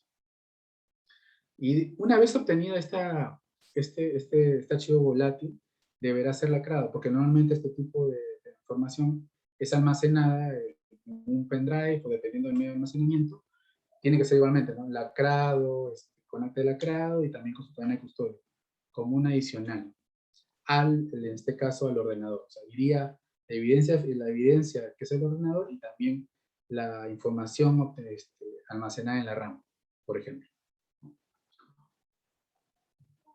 Ahora, vamos a hablar un poco de los casos de terminales móviles. Estuve indagando un poco en el tema del uso de terminales móviles, por ejemplo, en México. Ustedes trabajan sobre los 50, más o menos actualmente están sobre los 84 millones de terminales móviles actuales. Más allá de estos 2 años van a llegar incluso a casi a los 100 millones de terminales móviles. Esto conlleva de que los usuarios prácticamente están en el día a día el uso de los terminales por necesidades, ¿no? Puede ser por necesidad de trabajo, porque ya está de moda el home office, ¿no? o posiblemente porque desean de una u otra manera disfrute cotidiano, ¿no? Pero, ¿qué ha pasado? Por ejemplo, un dato que también es muy interesante es que no solamente ha aumentado el tema de los terminales móviles, sino que también ha aumentado la delincuencia, el robo de celulares, ¿no? Entonces, en el caso de los celulares robados, y conlleva que, ¿no? Lo clásico es que un delincuente te robe el celular, este celular de repente es bloqueado o etc. por el operador, y estos buscan de una u otra manera que esté nuevamente en funcionamiento. Entonces, buscan a estos técnicos, nosotros decimos técnicos de teléfonos o técnicos especializados en ruteo, decimos nosotros, para poder liberar el teléfono y que siga trabajando, ¿no? Entonces, esos tipos de métodos es ilícito, ¿no? Bueno, en Perú ya está penado. Un ejemplo, por ejemplo, es esto acá, ¿no? Por ejemplo, hace poco hubo un operativo donde se incautaron 250 teléfonos celulares en Lima, ¿no? En los cuales se detectaron no solamente terminales móviles robados, sino que también tenían ordenadores con los cuales hacían la modificación. Entonces, usando diferentes tipos de aplicaciones, ¿no? Estos son los tipos de locales que uno encuentra en este tipo de operativos, ¿no? Donde aparentemente todo es inofensivo, ¿no? Donde hay celulares, hay accesorios, todo el tema, pero cuando vas más allá, te das cuenta de que estos señores hacen de esto una vida y un negocio. Y desgraciadamente, al tener los delincuentes un medio para poder poner puesta en funcionamiento nuevamente sus teléfonos robados, lo que hacen es prácticamente generar una organización. Tuve un caso muy interesante donde yo fui a un operativo, ¿no? Y encontré un laboratorio completo en un segundo piso de una altura más o menos de 1,30 m, con aire acondicionado, con 6 ordenadores y con una bolsa o un saco de teléfonos robados que querían poner en funcionamiento. A ese nivel llega este tipo de misiones, ¿no? Ahora, ¿qué es lo importante? Bueno, en Perú nosotros tenemos una organización que es Ocitel, el cual se encarga de que, por ejemplo, cuando ustedes le roban su teléfono, bloquear estos teléfonos para que no puedan entrar por ninguna operadora, sea Claro, en este caso nosotros tenemos Claro, Movistar, Entel o N operadores, ¿no? Entonces, ¿cómo te das cuenta si un teléfono, bueno, ha sido adulterado o no? Nosotros trabajamos, los terminales móviles trabajan con un IMEI. El IMEI es un código de identificación único. Es como si fuera el DNI de cada uno de nosotros o el de identificación de cada persona. Entonces, nosotros tenemos email físicos, que son, por ejemplo, los que están al lado izquierdo, el cual se puede conllevar en las etiquetas donde establecen las características del terminal móvil, o también incluso en el slot donde va la SIM card, la nano SIM. Pero también tenemos el email lógico. Este email lógico se activa simplemente en nuestros terminales móviles. Nosotros ponemos asterisco, numeral, 06 numeral, te va a salir el email como ves en la parte derecha. Entonces, ¿qué conlleva? Si nosotros hacemos una comparativa del email lógico y el email físico son exactamente iguales, este teléfono es íntegro. Eso quiere decir que nunca fue tocado o adulterado, ¿no? Pero cuando los dos números son totalmente distintos, ya ha habido una adulteración. Entonces, lo que le comentaba, ¿no? Ocitel es una herramienta que el Estado dio para que puedan, para combatir a estos delincuentes, para poder que cuando te roben un celular, automáticamente tú lo reportes. Al momento de reportarlo, el teléfono debería dejar de funcionar. No puede conectarse en una red. Ejemplo, por ejemplo, aquí he colocado un email de uno de los teléfonos tantos que ingresan, ¿no? Y establecen que este ha sido sustraído. Y en el 2017 ha sido bloqueado, ¿no? De una operadora entera. Entonces, esto significa que con ese email no se va a poder conectar a ningún operador, a ninguno. ¿Pero qué conlleva? Que estos han sido modificados, ¿no? Este teléfono, a pesar de que su email físico estaba bloqueado, ya habían pagado y habían adulterado el teléfono para que pueda seguir operando. Estimados colegas, por ejemplo, acá hay 3 aparentes USBs, ¿no? Esto, pues, ¿por qué lo hago de ejemplo? Porque he tenido, cuando empezamos a hacer operativos, en este caso de buscar ordenadores o medios de dispositivos para adulteración de terminales móviles, muchos efectivos se equivocaron en esto. Disculpen. Tenemos 3 aparentes pendrive o USBs. Como se darán cuenta, tenemos los USB clásicos al medio, pero los dos extremos son dongles. Son dongles y son herramientas para hacer ruteo, liberar los sellos de fábrica de los terminales móviles y hacer adulteración. Muchos delincuentes alegaban, cuando se empezó a hacer este tipo de operativo, de que estos USBs eran inofensivos. Hasta cuando ya, en este caso, llegaron los peritos oficiales, empezaron a darse cuenta de que cuáles eran. Hoy en día ya los efectivos policiales en general, no peritos, en general, conocen la diferencia entre un USB y un dongle de liberación de diferentes marcas. Podría mencionarles N marcas, ¿no?, de este tipo de delitos. También recalcar que este tipo de acciones va contra el delito de propiedad industrial, ¿no? Entonces, por eso se trabajó bastante en este tipo de labores, ¿no? Marcas como Octopus, Sigma, ¿no? Y todos estos pendrive que ven ahí son específicamente para hacer cambio, ruteo de emails. Hay que tomarlo en cuenta, porque muchas veces cuando hacen operativos o hacen reconocimiento, etc., con relación a adulteración de terminales móviles, muchas veces no lo toman en cuenta, sin darse cuenta que están dejando evidencia fundamental para poder conllevar a ciertas responsabilidades, ¿no? Ahora, llevándolo ya al tema de la metodología, cuando voy a perennizar un celular, un terminal móvil, es importante tener, bueno, lo ideal, tener bolsas Faraday. ¿Qué son las bolsas Faraday? Las bolsas Faraday lo que va a permitir es que nosotros tengamos la seguridad de que no, como esté el teléfono, lo coloquemos, vamos a tener, no va a tener ningún tipo de reconocimiento de señal, sea Bluetooth, sea 3G, 4G, Wi-Fi, N conexiones, ¿no? Prácticamente es una denegación de servicio de conexión teniéndolo, ¿no? Se procede a lacrar y todo. Ahora, digamos, ¿no?, que es una práctica que también en algún momento hemos tenido que hacer cuando hacemos nuestros teléfonos, es algunos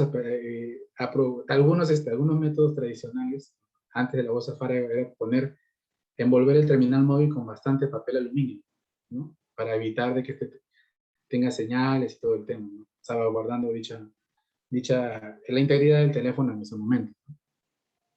Y también, ¿no?, hay otros métodos mucho más sofisticados, por ejemplo, en la esquina derecha, ¿perdón?, donde podemos ver de que esta cabina es una cabina Faraday prácticamente, donde también te inhibe o te bloquea todo tipo de señal, para tú puedas con tranquilidad extraer, en el caso de un terminal móvil, no sabes si está encendido o apagado, ¿no?, ver la información y hacer el proceso de análisis de dicho teléfono. Ahora, ¿qué información se puede obtener o qué es información de dónde se puede obtener un terminal móvil? Se puede obtener de la SIM card, se puede obtener de la memoria micro SD y también de la memoria interna, ¿no? ¿Y cuáles son los accesorios que uno encuentra con relación a terminales móviles? Bueno, tenemos baterías, tenemos el mismo smartphone. Hay que aclarar que también hoy en día casi todas las baterías son incorporadas en un terminal móvil, así que no hay mucha redundancia en eso. Las SIM card que sí son claves muchas veces, los hand-free, los protectores, sus cargadores, ¿no? Las memorias micro SD.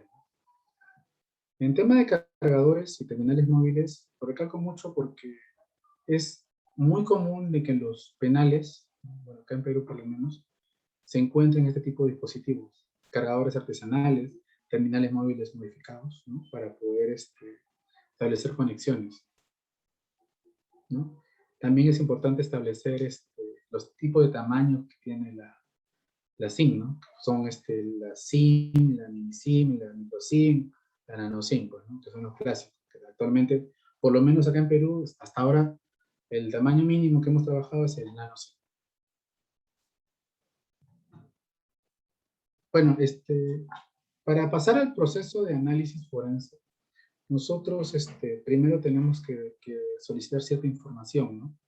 Y ciertos parámetros, ¿no? Por ejemplo, que las evidencias estén debidamente lacradas, que tengan una solicitud de disposición del fiscal, ¿no? O operador de justicia que requiera, acta de hallazgo, incautación, ¿no? Cadena de custodia, ¿no? Y también lo más importante, cuando hacemos, nosotros como trabajamos bajo el artículo 2, inciso 10 de la Constitución Política de Perú, donde respetamos mucho el derecho a la secreto de comunicaciones y comunicados privados. Entonces, nosotros siempre pedimos orden o mandato judicial, ¿no?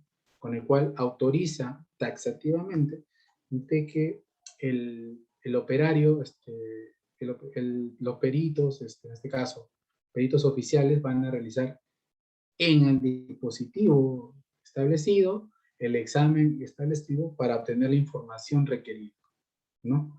Muchas veces simplemente algunas resoluciones que han podido llegar a mis manos establecen, ¿no? Se autoriza el análisis, el terminal móvil a la operadora, claro. En tal sentido tienen 2 semanas o 1 semana para realizar dicha actividad. Entonces nosotros decimos, nosotros no somos los peritos oficiales, o sea, del Ministerio Público, de la Policía, no somos claros. Entonces tienen que establecer muy claramente en la resolución qué es quién puede hacer el peritaje. Porque puede llegar a tener objeto realizar un peritaje que no haya sido previamente esclarecido quién puede realizarlo y qué debe realizar en ese peritaje, ¿no? El análisis, ¿no? En el análisis uno tiene que establecer primero qué está solicitando el operador de justicia, ¿no? Tiene que especificar qué tipo de examen, ¿no?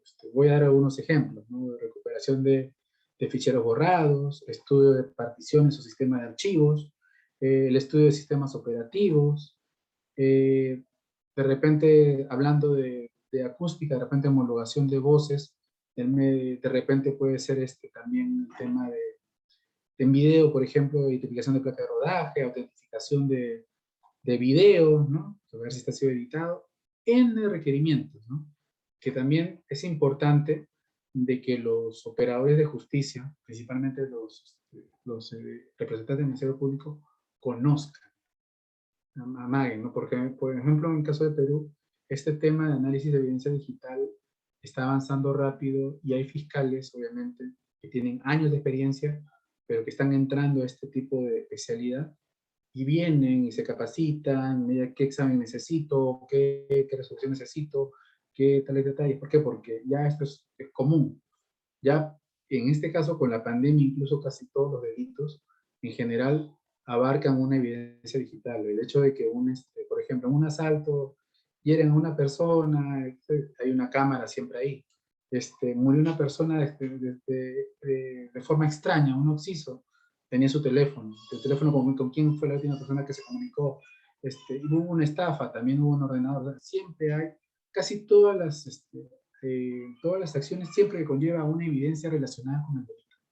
Hoy en día es así, ¿no? Se debe contar, como le comentaba, con una resolución motor. Esto es también importante. Hay casos especiales, ¿no? Donde no necesariamente la evidencia que te han entregado es porque haya sido incautada. También hay el término colaboradores, ¿no? Hay colaboradores de que dicen que yo tengo pruebas donde mi teléfono, en mi ordenador, donde tal persona o tal imputado ha hecho tal cosa y se comprueba. Entonces, ellos lo que hacen ya no se requiere un mandato judicial, sino una autorización firmada tanto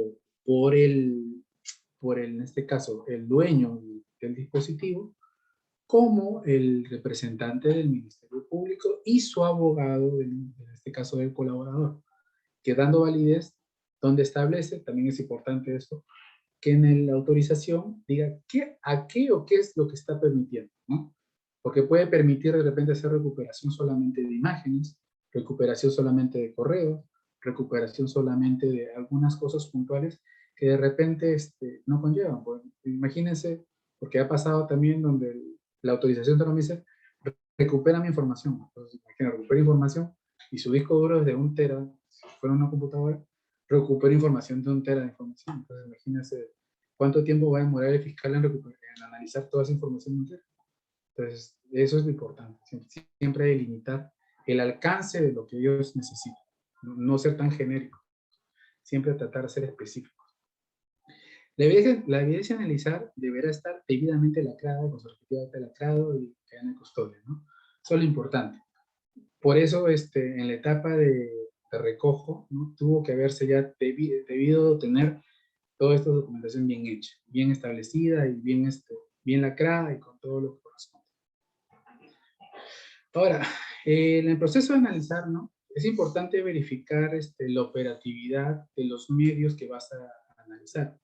Digamos que sea un USB, digamos que sea un disco duro, ¿no? Es importante verificar la operatividad de ellos, ¿no?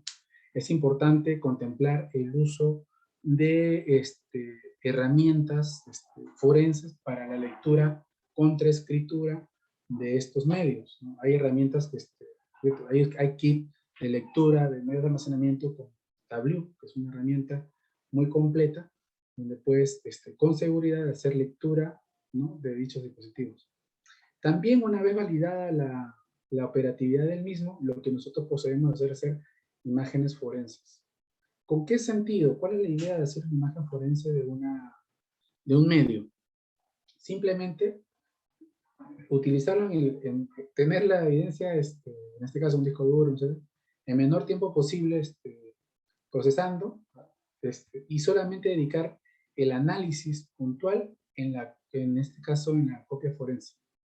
Y en la copia forense empezamos a hacer todos los exámenes puntuales, donde prácticamente somos incisivos en recuperar la información, la evidencia que puede ser importante para hacer medio probatorio.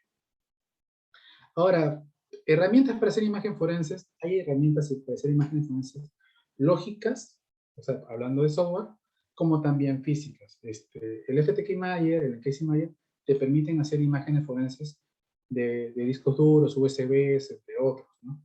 Obviamente aplicando dispositivos de bloqueo contra escritura, ¿no? Y también tenemos en el caso de Tableau, como les había mostrado en la lámina pasada, para hacer duplicidad, una copia forense bit a bit de cualquier tipo de dispositivo de almacenamiento con capacidades similares, ¿no? Una vez realizado esto, es importante de que se verifique que la imagen forense no cuenta con ningún tipo de error. Eso quiere decir que tenemos que también a la imagen forense realizada generarles un código hash. El hash establecerá que mi imagen forense, la que yo he trabajado, yo estoy trabajando sobre esa imagen. ¿Por qué es importante esto? Porque también puede pasar de que hay un perito de parte en el cual va a querer analizar, hacer contraparte de mi peritaje, ¿no? Y verificar ciertas cosas. Entonces, acuérdense que el código hash lo que va a hacer es validar que mi peritaje, mi evidencia, lo que estoy analizando, es la misma que está analizando en este caso el perito de parte. O sea, más que todo para corroborar y contrastar en algún otro. Pueden ser en un tribunal, ¿no? Y establecer que los métodos, bueno, ya son un tema de debate entre perito y perito, ¿no? Realmente es eso. ¿Se puede desarrollar subfases? Sí, se puede desarrollar subfases, ¿no? Es importante cuando se hace análisis de evidencia, preparar nuestro tomo de trabajo.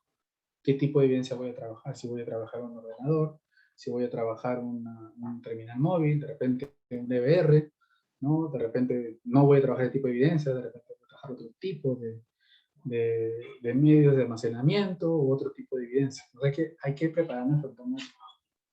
Segundo, ¿no? Una vez obtenida la información de todo lo que podemos haber obtenido en la imagen forense, es realizar un análisis de archivos comprometidos con el caso. Eso quiere decir que si me estaban pidiendo de repente imágenes, buscar las imágenes puntuales.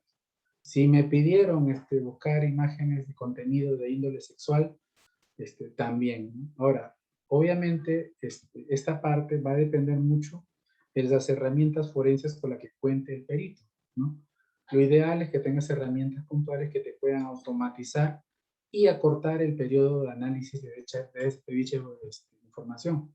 Porque si tú vas a hacerlo de forma manual, obviamente el periodo de análisis que le tiene que corresponder 7 días, un peritaje que debería estar listo en 7 días, podría conllevar a que se lleve más allá de los 15, 20, hasta 6 meses, dependiendo de la cantidad de información.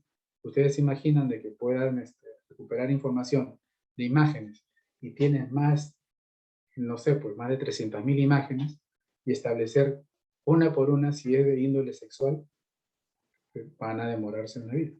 Entonces lo ideal siempre es tener herramientas que puedan optimizar el filtrado. Y existen herramientas puntuales, pero por temas, prefiero no mencionarlas, pero sí existen puntualmente. Es importante que una vez obtenida dicha información, crear una línea de tiempo, ¿no? Una línea de tiempo, ¿por qué? ¿No? Porque uno tiene que establecer que de las evidencias obtenidas del análisis, la imagen tal apareció en febrero, la siguiente en octubre, la siguiente en diciembre, la siguiente en enero del siguiente año, ¿no? ¿Por qué? Porque va a depender de lo que busque, en este caso, el objeto de la solicitud, en este caso, del operador de justicia. De repente, no sé, quiere saber si se conocieron una persona antes, una persona A y una persona B, qué periodo se conocieron allá. Entonces, y con las imágenes quiere que tú le indiques. Ya, entonces la imagen A, la persona A, B, se han visto 8 veces con tales imágenes en tal etapa, en tal periodo, ¿no? Por ejemplo. Ahora, vamos a hablar de un caso de recuperación de archivos, ¿no? Yo recupero los archivos, obviamente hay diferentes tipos de exámenes. Estoy tratando de ser lo más ejemplista posible para que se pueda entender. Entonces, al recuperar archivos, ¿no? Yo puedo recuperar archivos eliminados, potencialmente, una vez recuperado, que sean analizables y extraíbles, ¿no? Una vez recuperada toda esa información, nuevamente tenemos que generar nuestro hash de lo que estoy recuperando y que considero que son importantes, ¿no? Para el tema del objeto de la solicitud realizada, ¿no? Una vez realizado el proceso de recuperación, ya se procede a embalar la unidad de almacenamiento, porque no, obviamente la información recuperada ya no necesariamente va a regresar con la evidencia, sino que se va con, en este caso, con el informe pericial. Esto quiere decir que en un medio de almacenamiento, obviamente que puede alcanzar, puede ser un pendrive, un disco duro externo, un Blu-ray, un DVD, lo que corresponde, se almacenará la evidencia obtenida, ¿no? Estableciendo, dependiendo de la herramienta, incluso el informe técnico automatizado que sale de la herramienta, dependiendo mucho, ¿no? Se realiza eso y ya, una vez lacrada la evidencia, una vez lacrada se pone una cadena de custodia, ya se tiene la evidencia prácticamente, ¿cómo se llama? Lista para ser remitida con el informe oficial, ¿no? Es importante rotular, lacrar la evidencia digital puntualmente, estableciendo, por ejemplo, que en el mismo medio, donde, bueno, en este caso, donde se esté yendo, ¿no? Un sobre, una caja, o algo así, establecer que pertenece al informe pericial, el perito tal, informe número 20, 40, 50, ¿por qué? Porque siempre es tomar siempre, perennizar también lo que uno está realizando en dicho análisis, ¿ya? Ahora, para concluir el tema de la metodología, ¿no? Hablamos un poco del tema de la documentación, ¿no? En esta fase final consiste más que todo en que sea claro, ¿no? La redacción del informe pericial debe contener información y los procedimientos establecidos en la fase de análisis, ¿no? Estableciendo más que todo con un lenguaje que se pueda comprender, ¿no? No ser tan técnicos, ¿no? Porque la verdad es que a veces, al ser muy técnico, generas más conjeturas que verdades, ¿no? Entonces, lo ideal es que en este caso, el perito de peritos, los señores jueces, puedan leer y entender de forma óptima, rápida, para que ellos puedan simplemente hacerte consultas puntuales, en el caso del fiscal también, o un abogado defensor puntual, para poder, para que sea un peritaje, como decimos nosotros, óptimo, ¿no? Y factible para que pueda ser usado como evidencia, ¿no? Ahora, en nuestro caso, el informe pericial, ¿no? El informe pericial como tal, está ya estipulado en nuestro Código Procesal Penal en el artículo 178, ¿no? En el cual establecen que, por ejemplo, tiene que tener como base el nombre de quien está realizando la pericia, datos puntuales como su domicilio, su nombre de identidad, ¿no? El número de registro profesional, ¿no? En este caso, por ejemplo, los profesionales, peritos, oficiales, tienen que estar colegiados en la escuela puntual. En el caso yo estoy colegiado en el Colegio de Ingenieros del Perú, entonces tengo que estar colegiado para poder emitir peritajes.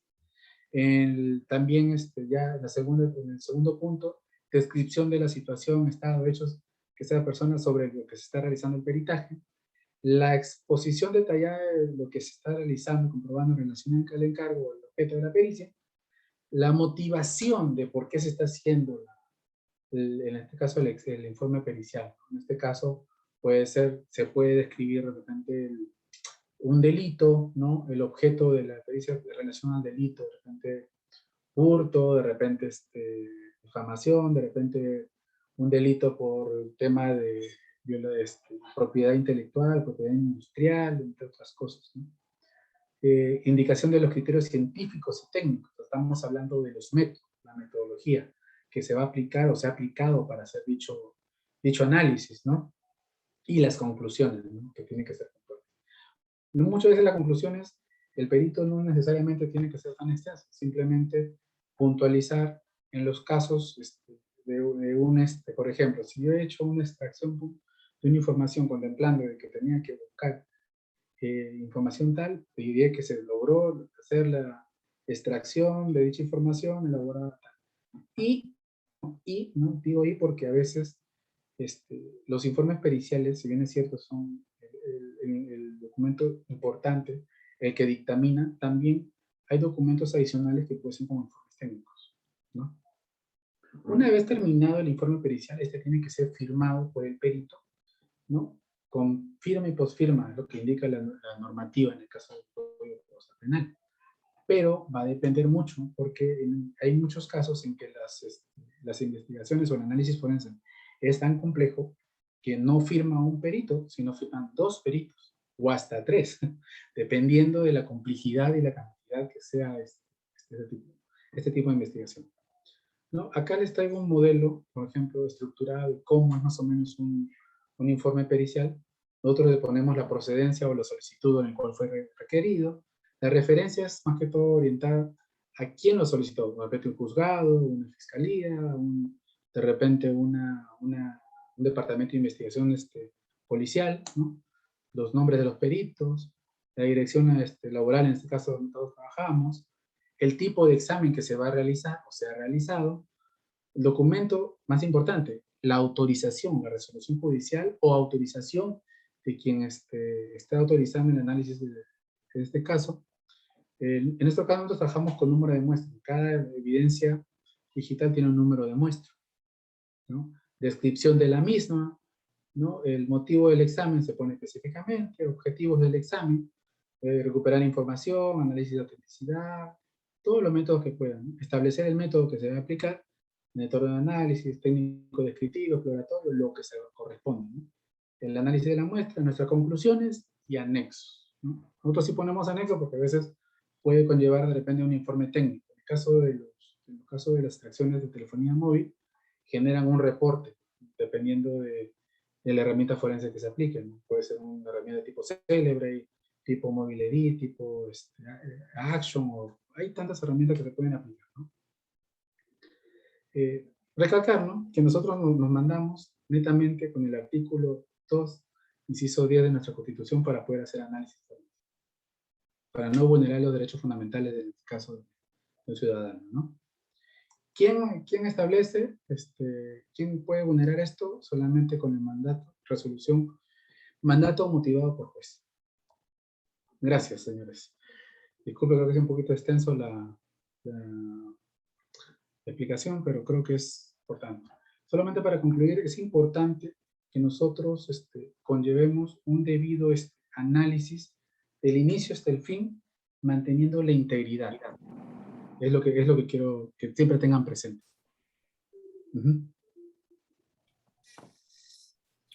Capitán, buenas tardes. Si podemos disponer un poquito de tu tiempo, Sí. me gustaría externarle aquí a los participantes si tienen alguna duda algún cuestionamiento, algún planteamiento que podamos realizarte y nos hagas el favor Sí, claro, no hay problema.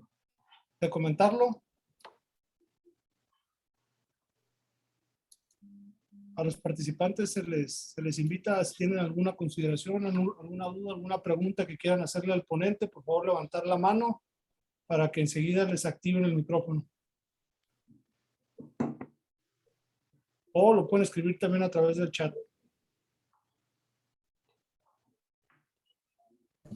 Buenas tardes. Muy buenas tardes. Yo tengo una pregunta. Dígame. Al principio de la ponencia comentaba acerca de los metadatos. Ujú. Mi pregunta ¿es posible cambiar estos metadatos de tal forma que podamos o la persona confunda o la evidencia? ¿Ha pasado esto antes? Ya. Los metadatos sí, efectivamente pueden ser adulterados, ¿no? Pero hay una particularidad.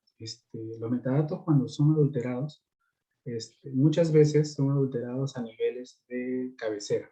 Son otro nivel de metadatos, no lo he mencionado acá, ¿no? Con el fin de conllevar de repente a fechas puntuales, ¿no? Pero al momento de hacer ese cambio de metadatos, hay una particularidad que cambian todos los metadatos. Y no hay una herramienta puntual, por lo menos no he visto, donde el cual me pueda generar toda la metadata que me genera, por ejemplo, un terminal móvil, como geolocalización, etc.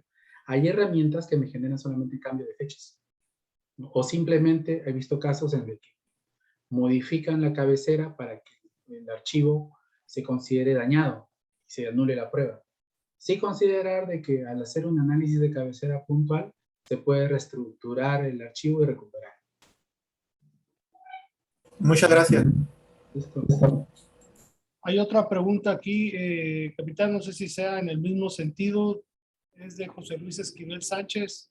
Sí, justo Dice, ya lo acabo de responder. sí, Sí, es el mismo se puede planteamiento, recuperar, ¿no? sí, siempre y cuando conozcas el inicio y el fin de lo que corresponde a la cabecera de un tipo de archivo. Ujú. Sea un JPG, un Excel, lo que sea. Todos tienen un patrón de tipo de inicio de cabecera dentro de los metadatos, ¿no? ¿Alguien más que tenga alguna duda, alguna participación? El compañero Homero Avilés. Paso a habilitar su micrófono.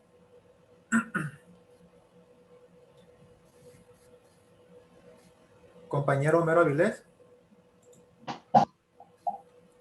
Buena pregunta. ¿Quién es Bueno, parece que tiene problemas técnicos. Paso con José Luis Esquivel Sánchez.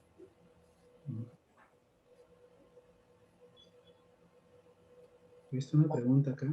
Era la pregunta que hice ya en el chat. Muy bien. Bien.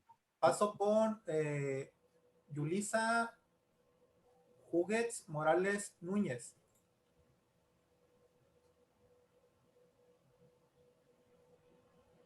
Sí, buenas tardes. Yo tengo una pregunta. Mencionó una bolsa para un caso, por ejemplo, de no todos contamos con esa bolsa, pero mencionó algo de cubrir el equipo con papel aluminio. ¿Esto no daña el equipo, la información del equipo, el aluminio? No, ay, disculpen que le corto. Se escuchan también cortado, muy corto. No, encantado de la pregunta. Lo que es el papel aluminio es casi lo mismo que las bolsas Faraday. Simplemente es denegar el servicio de conexiones, por decirlo así, inalámbricas, ¿no? Y para su transporte. Y eso tiene que estar lacrado dentro de donde lo vayan a poner. Su función simplemente es mitigar las señales, ¿no? Puntuales, ¿no? En este caso, la red de telefonía, Wi-Fi, Bluetooth, dependiendo. Hay una Esa fue la pregunta aquí pregunta. en el chat, capitán.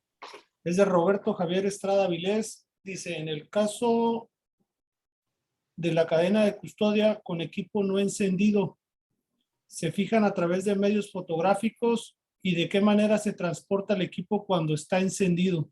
Ya, miren, cuando el equipo, cuando es un ordenador que está encendido, como había explicado, se hace un volcado de memoria RAM, que es como una instantánea de cómo lo estoy encontrando en el dispositivo encendido.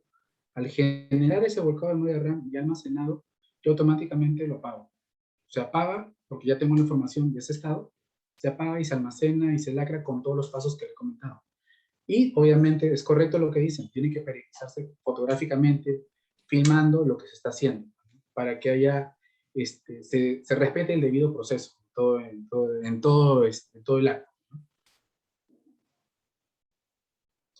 Es buena pregunta, de hecho acá Homero Avilés, al que le habíamos proporcionado el micrófono, que tenía ahí un tema técnico, la pregunta es si hay alguna manera o recomendación que nos dé a todos para proteger datos personales en el uso de teléfonos y dónde se puede conseguir la bolsa de Faraday.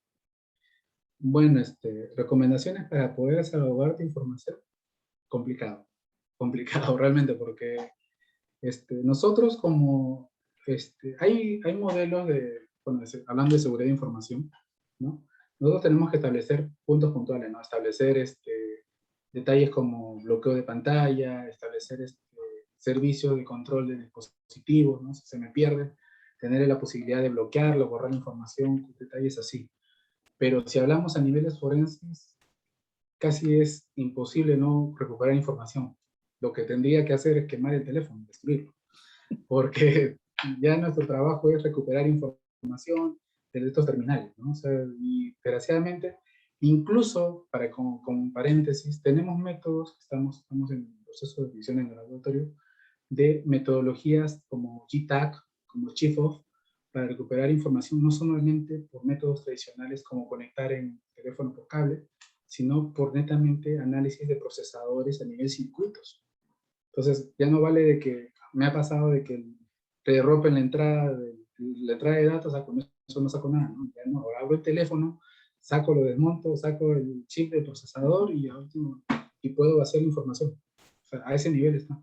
Por eso digo, lo que podrías hacer a nivel personal es protegerlo con diferentes métodos de seguridad, como bloqueo de pantalla, encriptación de tu información, tener ciertas configuraciones de servicio como Google o Apple para poder borrar tu información si en N tiempo no estás, cosas así. Y tema de la bolsa Faraday, no, desgraciadamente solamente la venden a niveles forenses de instituciones, investigación, en el caso de la policía, el Ministerio Público, ¿no? O sea, directamente, no cualquiera puede tener. Obviamente hay laboratorios particulares, me imagino como acá, ¿no? De que ellos se dedican a son representantes de marcas forenses, ¿no? Y por ahí también puede ser. Hay otra pregunta de Miguel Humberto Leal. Dice, cambiando un poco el tema, ¿se puede realizar el análisis mediante programas open source? Ejemplo, utilizando como sistema operativo Linux y programas como Autopsy y Volatility. Ya. Mira, te diré que por lo menos en Perú no he tenido problemas porque yo he usado tanto herramientas licenciadas como herramientas open source. Me refiero que te refieres a Kali Linux. Kali Linux tiene un compendio de herramientas, ¿no? Justo el volcado de memoria que hacemos nosotros, que es que hacemos con el FTK o el Bootstrap o N herramienta, lo podemos leer con Volatility. Volatility es una herramienta muy buena porque me puede sacar detalles que de repente no me puede sacar otras herramientas licenciadas. Es un poco más, pues es manual, es tedioso, sí es tedioso, pero te saca qué sistema operativo realizó, de hecho, en qué el volcado de memoria de qué sistema operativo fue, qué IPs públicas han podido conectarse en servicios, qué servicios han estado activos cuando estaba prendido el ordenador. Eso es muy bueno. Autopsy también lo he usado, entonces también es una herramienta. Considero del 1 al 10 que es un 7. ¿Por qué? Porque no te recupera información tal cual, pero sí te procesa la información de forma cronológica. Eso quiere decir que ellos podemos recuperar correos, imágenes, establecer metadatos, poder ordenar todo el proceso de una forma óptima y visual. Es una herramienta gratuita, pero te da ciertos beneficios. Y yo creo, ¿no? de mi sano juicio y la experiencia, por lo menos en Perú, no sé cómo será en México, que si tú puedes justificar la herramienta forense que vas a aplicar, lo hace el perito. La herramienta está ahí. El que firma, el que genera el informe pericial es el perito. El experto es el perito, no la herramienta.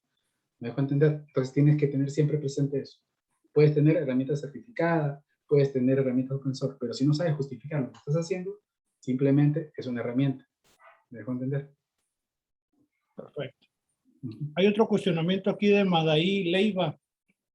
Dice, respecto a las redes sociales, las imágenes y o videos que sean subidos en alguna de esas redes y posterior borrarlas, ¿es posible saber información o recuperación de estos archivos? Miren, acá en Perú, bueno, Perú tiene un tratado, está dentro del Tratado de Budapest, ¿ya? Entonces, ¿eso qué implica? De que la Fiscalía tiene una dirección, por ejemplo, de cooperación internacional. Entonces, comandato judicial, y si en este caso la persona pudo perennizar en el momento de repente la imagen o la foto, les tomó un pantallazo, cosas así, ¿no? Y lo puede justificar al juez de que trata, ¿no? Entonces, Facebook, Twitter, todos tienen ciertos parámetros, ¿no? Un tipo de denuncia, ¿no? Al estar en el Tratado de Budapest, se genera el formulario, la resolución, ¿no? Todo está en inglés, ¿no? Se remite, Facebook te puede contestar en N tiempo, ¿no? Dependiendo de la coyuntura, y te da un acceso, ¿no? O te puede responder de la publicación, de las cosas así detalladamente. No existe una herramienta puntual que nosotros podamos obtener información en las redes sociales porque sabemos que es un servicio que no está controlado, es un servicio independiente. Pero al estar dentro del convenio de Budapest me permite hacer ese tipo de solicitudes donde colabora, en este caso, los proveedores de redes sociales. Ok. Hay otra pregunta de Isidro Rodríguez Espino. Dice, una pregunta, ¿lacrar es lo mismo que embalar? No, yo puedo embalar una caja y está embalada, o sea, está protegida por cinta, lo que te guste. Lacrar no, lacrar significa que yo como responsable voy a firmar en los ángulos correspondientes, donde sé que de repente pueda, no sé, pues se puede abrir o puede haber intención de ruptura, mi firma, la firma del responsable, la firma de quienes correspondan al responsable de la evidencia. Entonces es muy distinto, es muy distinto. Perfecto. Miguel, no sé si tenemos a alguien que quiera participar por ahí que lo hayas detectado. Noli, parece que son todas las preguntas. Ok, aquí hay otra en el chat. Arturo Cota Castilla. En su experiencia personal como perito, ¿en qué situaciones usted realiza un dictamen pericial y cuándo realiza un informe pericial? Ah, ya. Yo también me hice esa pregunta hace 2 años. Eso me lo aclaró mi maestro José Bartolo Serrano. Le mando muchos saludos. Lo que pasa, bueno, en el caso de Perú, caso de Lima específicamente, nuestro Código Procesal Penal, el antiguo Código Penal, se generaban dictámenes periciales. Dictámenes periciales. Entonces, a raíz ya en estos últimos años, ya se ha pasado al nuevo Código Procesal Penal, donde ya se dejó de usar el término dictamen pericial, sino informe pericial. Ya es un tema de forma ya a nivel normativo que, bueno, no me meto, pero ya es algo que han definido acá en este caso, bueno, en el Código Procesal Penal, ¿no? Perfecto. ¿Alguien más con alguna duda, algún comentario? De Miguel Santiago dice, ¿qué procedimientos le están aplicando a la información cifrada? Mira, para temas de información cifrada, como forense no estamos viendo esos temas. Lo vemos que todo la división de alta complejidad. Porque si hablamos de cifrado, estamos hablando de una investigación propia, de una trazabilidad puntual. Entonces, ellos ya cuentan con una herramienta puntual. Sé que trabajan ese tipo de investigación, pero actualmente nosotros no trabajamos ese tipo de información a nivel cifrado, ¿no? Dice Saúl Huerta, guantes de nitrilo o antiestáticos para el manejo de indicios digitales. No, más que todo, recomiendo brazalete antiestático. Brazalete antiestático. No tanto los guantes, porque la idea es que tengas guantes que puedas desechar. O sea, los quirúrgicos, los usas, los botas, porque imagínense con COVID, ahorita todos estamos tratando de no tener nada más de una hora y nada. No estamos tratando de hacer eso. Ujú.